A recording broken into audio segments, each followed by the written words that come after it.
So today we're going to talk about the next of the major arcana, which is the Chariot. The first set of major arcana cards that we discussed began with the Fool and ended with the Lovers. And this is the first of three tiers or three levels of the major arcana. The cards are divided into three parts that each represent a different major step in the process of the mystical experience. So the Chariot is the beginning of that second tier, which is the tier of adepthood. And in pretty much every way, the Chariot is a symbol of the attaining of the state of adepthood, beyond just being an initiate to being someone who now has obtained certain goals and has a clear vision or a clearer vision of what's coming ahead.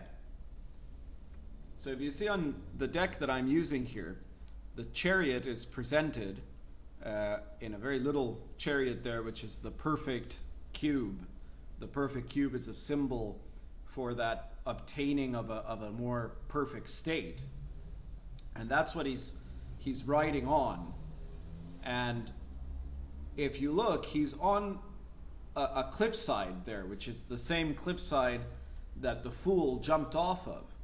So at the Fool, at the beginning of initiation, you have to, you're defenseless, and you have to just jump and hope for the best. The charioteer isn't defenseless. He's armored and armed. He's prepared. He has a vehicle and he has steeds. And his steeds are a pair of sphinxes, a black and a white sphinx, which are symbolic of those two halves represented in the Lovers. Now, under his control, he's got the grasp of the chariot, and he is driving those two sides, the black and the white, the positive and the negative, which are no longer out of control or in opposition, but are being directed by his will to work together to lead him forward. And you can see that there's a clear night in the sky. The stars are present in the air. The stars are, in fact, what is guiding him. He has a vision now, a celestial vision, you could say, of where he is going. And this all sounds really good, as long as the charioteer actually remembers to move his chariot, and he doesn't just stand there. And that's the danger of the charioteer. I very much like the presentation here in this deck, because the charioteer, in pretty much any of the decks, you'll see that that the charioteer will be this figure in armor and armed.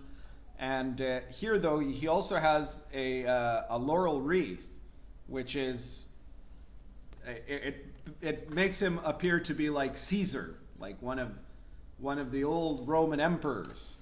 And the trump cards, being another term for the tarot, the trump cards are derived from triumph, which was the triumphal procession that a Roman emperor had when he reached Rome after having had a successful campaign. So he'd gone off and he'd conquered, and now he was in Rome and he was dressed up as Jupiter, as the god Jupiter. So you literally got to become a god for a little while and march down the main street of the city of Rome and be praised by everyone around you. And so the Chariot is representative, more than any other card, of that triumph.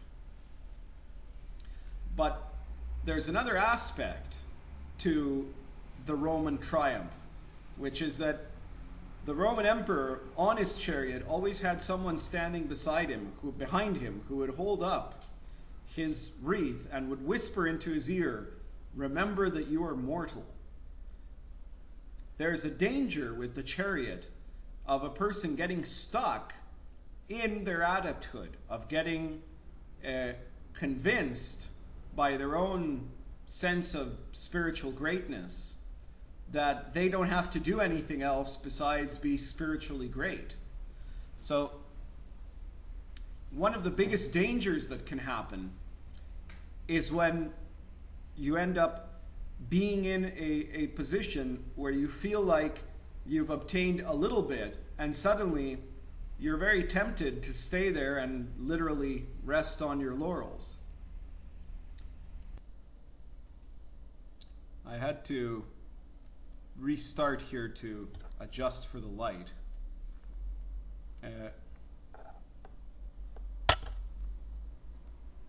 So with the chariot, the main concern is about not resting on one's laurels.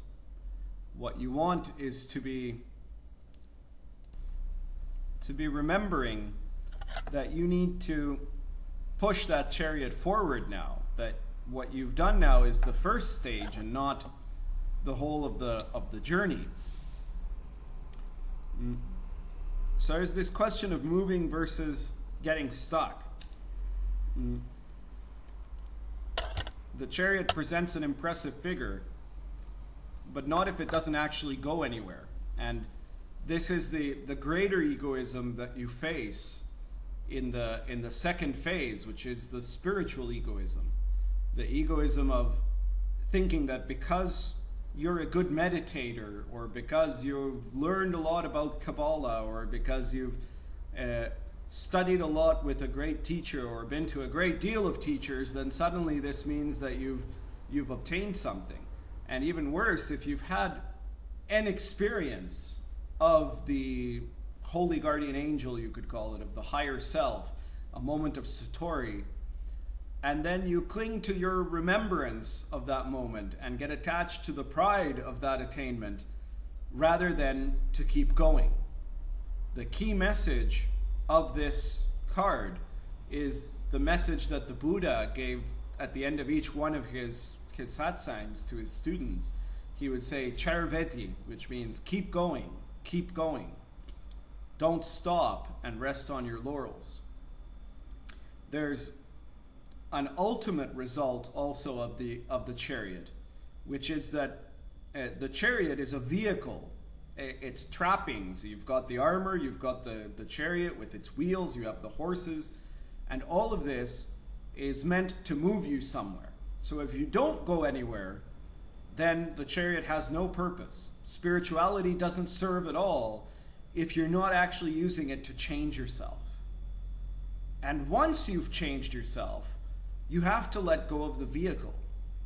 The Buddha had said that once you cross the river, you have to step out of the boat. So don't cling to the appearances and to the outer forms of spirituality.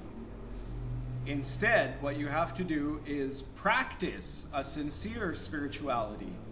Not just show it off, but actually do it. And when you're done with a form, or when you've had an accomplishment, let go of the attachment to that accomplishment and go on to the next step. Always keep going. Chariot.